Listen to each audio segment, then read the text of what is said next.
నిఖిల్ని కావాలనే టార్గెట్ చేసినట్టు అనిపించింది. వచ్చిన హౌస్మేట్స్ అందరూ మ్యాక్సిమం నిఖిల్ని అయితే నామినేషన్ చేశారు.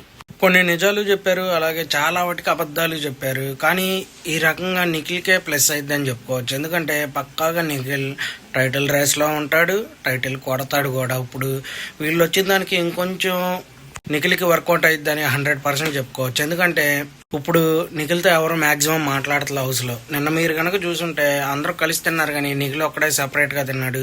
అప్పుడు కూడా విష్ణుప్రియ నిఖిల్తో మాట్లాడకుండా ఏదో పాట పాడుతూ వెళ్ళింది. కొద్దిగా అక్కడ కళ్ళల్లో నీళ్లు తిరిగాయి నిఖిల్కి. కానీ ఈ రకంగా చూసుకుంటే 100కు 100% నిఖిల్కి ప్లస్ అయిందనే చెప్పుకోవచ్చు.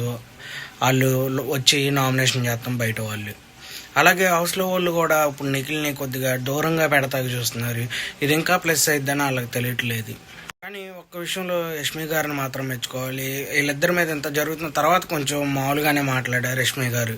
మిగతా వాళ్ళందరూ మాత్రం ఏదో తప్పు చేసేసినట్టు దూరంగా పెట్టేశారు. చూడాలి మరి ఇప్పుడైనా మాట్లాడతారు, అలాగే ఉంటారు. అలాగే ఉంటే మాత్రం నిఖిల్కే ప్లస్ అయింది, ఇంకేం ఉండదు అంతకుమించి. పృథ్వీ కూడా మాట్లాడుతున్నట్టున్నాడు. మిగతా వాళ్ళందరూ కొద్దిగా మాట్లాడినట్టు దూరంగా ఉన్నారు. మీరేమనుకుంటున్నారో కామెంట్లో మెసేజ్ చేయండి. మన ఛానల్ లైక్ చేయండి, షేర్ చేయండి, సబ్స్క్రైబ్ చేయండి. బాయ్.